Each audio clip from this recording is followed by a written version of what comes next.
Olá para você, eu sou o Taino Fidelis e esse é o canal da Hook Captain. Vamos à apresentação do Devlog, então com as novidades aí das implementações dos nossos MVPs aqui da Hook Captain. 21 de agosto de 2023, vamos lá. Bom, o fluxo ideal do nosso projeto a gente já apresentou em alguns vídeos anteriores. Ele sai com um usuário, então o input desse fluxo é um usuário que não precisa ser engenheiro, esse é o core do nosso projeto. Então, um cara que é Product Owner ou Project Manager, ou até um cara de negócios ali, um CEO, COO, podem operar esse produto.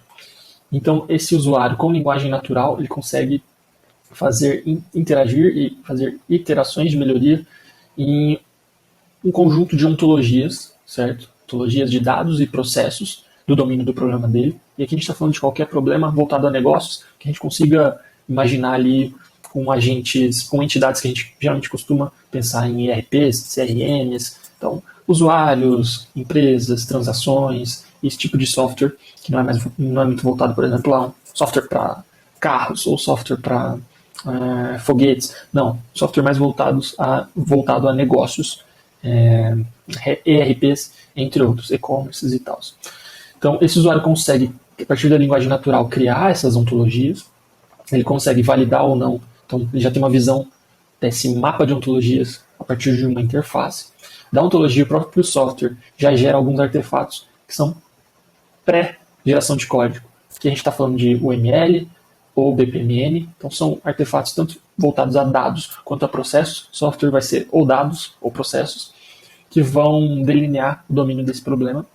E a partir desses artefatos, aí sim, código sendo gerado. Então, em qualquer linguagem, porque a gente criou aqui um desenvolvimento orientado a modelos, né, que MDE, que consegue, então, abstrair a modelagem mais alto nível e chegando perto da programação do código, de fato, a gente, então, nosso software vai conseguir gerar, e daí na linguagem que o usuário quiser.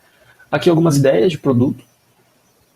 Por mais que a gente tenha desenvolvido aí o MVP pensando em um deles, queria mostrar aqui para vocês que uma das ideias pode ser o Test Migrator ou Test Scrapper, é um software que com inteligência artificial conseguisse entender um projeto existente e criar os testes para esse projeto usando essa modelagem mais alto nível. Então, testes executáveis de fato.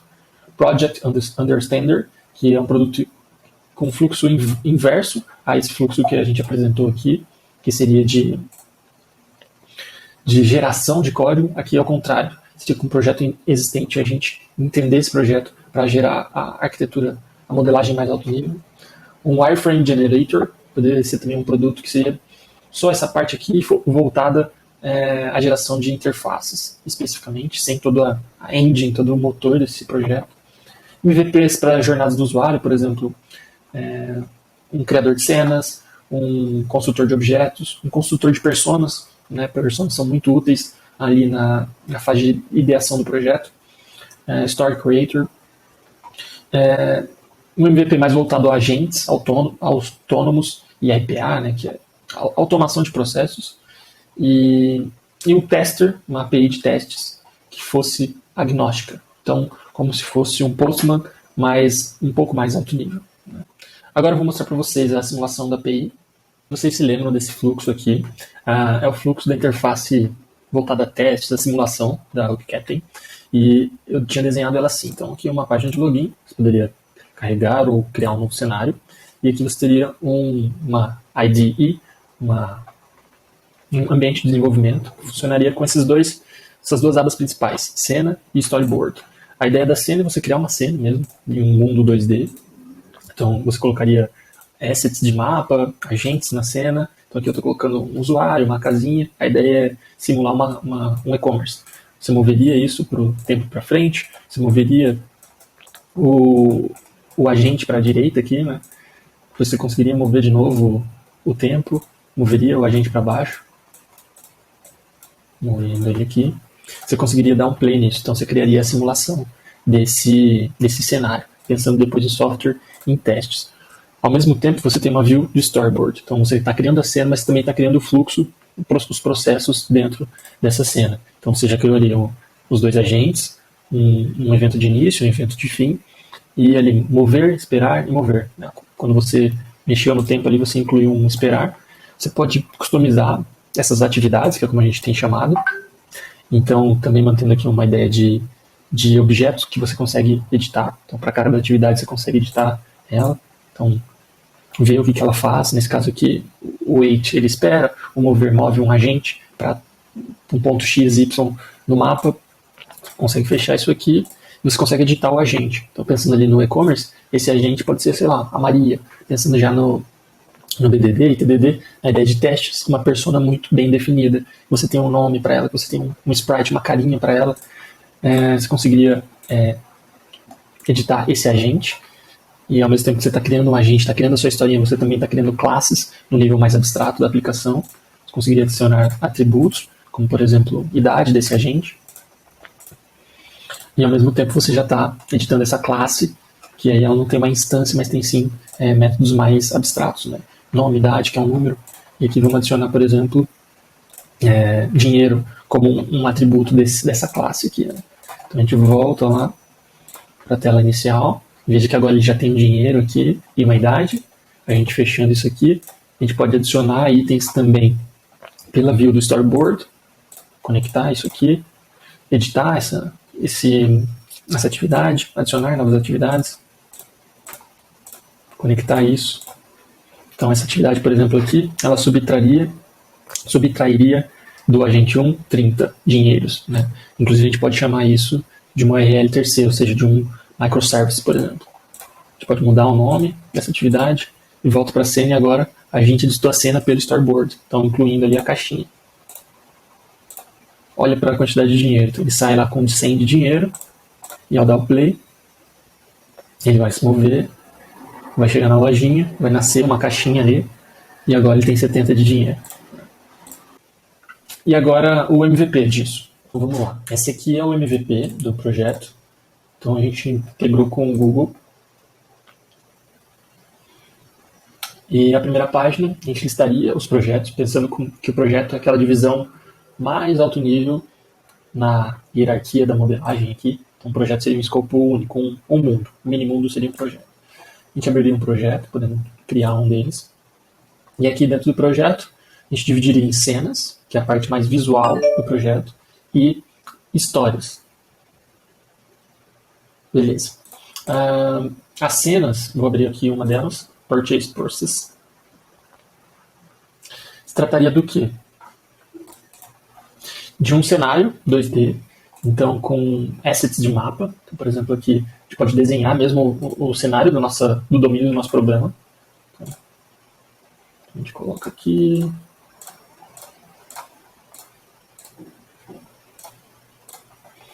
E aqui a gente faz um riozinho. E aqui um caminho, por exemplo.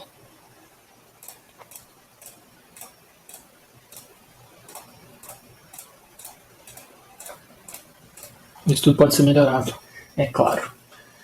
E aqui objetos que são os agentes do nosso domínio. Então, por exemplo, John pode ser a instância de um usuário, por exemplo. E a gente pode ter aquela casinha que a gente colocou no outro MVP, que seria um novo agente, por exemplo, o seller ou a store do nosso e-commerce. A gente pode ter produtos, por exemplo, isso aqui seria um pedido, por exemplo. Né? Quando o usuário chega até a store e faz um pedido, daí a gente inclui esse agente dentro do cenário, do domínio ali, de forma que isso aqui significa uma compra, a instância de uma compra, entre outros. E claro, a gente poderia preencher aqui tanto os assets de mapa quanto de agents com outros sprites, pensando em algo bem jogável mesmo. Pensando que no futuro, jogar e trabalhar vai ser bem semelhante. E depois disso, a gente conseguiria dar play no nosso projeto. Então, o play aqui não está funcionando, mas nada mais seria do que esse agente se mover perante esse cenário de acordo com as tarefas que a gente definiu. Com isso, um usuário não engenheiro conseguiria definir para ele o que se trata daquele processo, poderia instanciar já várias entidades do domínio, dar nomes para as instâncias, então como se vários casos de uso ou instâncias de testes, né, dados para testes, já fossem instanciados aqui. Além da cena, a gente tem aqui as histórias, e eu vou acessar de novo por aqui, para mostrar para vocês a interface de uma história. A história seguiria o padrão de BPMN, mas daria para a gente criar os nossos próprios tipos de atividades, tá? E então aqui, por exemplo, uma atividade de início, de start event, aqui algum tipo de atividade de mover a gente, por exemplo, sempre aqui pensando em relação à cena, mas a gente poderia ter atividades como scripts, por exemplo, em que a gente executa alguma coisa na estrutura de dados desse processo. Então a gente pode mesclar atividades relacionadas à cena do projeto, de forma que a gente renderiza aquele processo para o usuário final, quanto pensar em atividades que são mais internas, pensando mais em software, de forma que a gente faria uma alteração, por exemplo, no estado de objeto em um banco de dados, incluindo chamadas externas, causa endpoints, ou chamadas microservices, entre outros, lambda functions, entre outros. E isso aqui poderia ser conectado sempre, né? Então uma nova chamada poderia ser, por exemplo, conectada, uma nova atividade, por exemplo, poderia ser conectada. Beleza? Então esse é o estado do nosso MVP até então, muito a avançar, mas já começando a dar a sensação do que a gente quer entregar para esse usuário final. Agora aqui, ao apresentar o nosso MVP, queria mostrar para vocês alguns dos porquês, porque eu comecei por esse MVP e qual a ideia por trás disso tudo. Bom, o alvo é o usuário não engenheiro. Então, a ideia é que os usuários consigam modelar um domínio e validar ele antes da geração de código. Então, hoje, a gente depende do engenheiro para a gente conseguir ver alguma coisa acontecer, né? Então, a gente tem ideia, a gente faz desenho de telas, sketches e wireframes, mas a gente consegue ver isso começando a ter vida a partir do momento que o engenheiro entra no projeto, e a conexão entre o engenheiro e a ideia ainda é separada, né? Não tem um processo único de tradução desses dados em software. E a ideia aqui é que usuários não engenheiros consigam já modelar esse domínio de forma que se torne óbvio e sem ambiguidades para esse engenheiro qual é o projeto que esse usuário quer, seja esse engenheiro humano ou um agente autônomo robótico. E o outro porquê é que os usuários possam modelar domínios de problemas existentes e gerarem testes que possam ser integrados à base de códigos existentes. Então a ideia é que eles consigam, esses mesmos usuários consigam passar a incluir um projeto já existente dentro da arquitetura de modelagem da Hook Captain. Por quê? Porque ela vai ser muito superior tanto para entendimento de todos os atores, dos stakeholders, quanto em relação à produtividade para melhoria da base de código, para migrações, enfim. O conhecimento fica em um nível mais alto e não dependente ali do código. Então, vamos lá para o projeto, apresentando. Bom, e esse é o projeto, o que foi construído até agora, e aí como próximos passos, a gente tem, primeiro, a implementação da gestão de objetos. Então, ao clicar em um objeto, tanto na tab de cena, quanto na tab de storyboard, a gente consegue editar aqueles objetos de forma que isso seja salvo, né, no banco de dados e possa ser gerenciado por vários usuários. O segundo ponto é a implementação da view de dados da execução do cenário. Quando a gente aperta o play, por mais que nesse MVP a gente não conseguiu mostrar o play, a gente tem uma engine de jogos ali, e essa execução acontece dentro dessa engine. E a ideia é que a gente tem uma view que mostre os dados conforme o processo vai acontecendo. Esteja o usuário acompanhando a execução da view de cena, esteja ele acompanhando a partir da view de storyboard. Então, em ambas as views, aquela execução seria interativa. Então, ele consegue ver em tempo real ali o que está acontecendo, os campos que estão sendo executados naquele momento, naquele processo.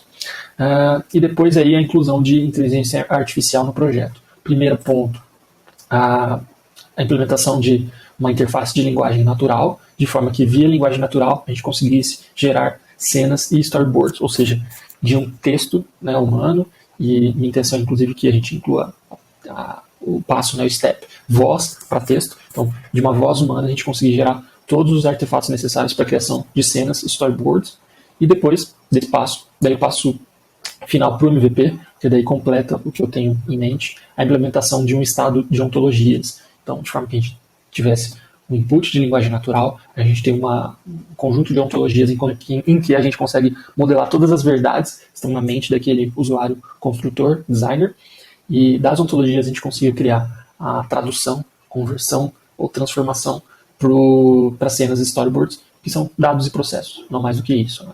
E de dados e processos fica bem mais tranquilo a gente fazer a geração final, que é a geração de código de fato. Beleza? Obrigado por terem assistido até aqui. Espero que vocês gostem. Sigam lá a Hookcaptain no YouTube, hookcaptain.com, e até mais.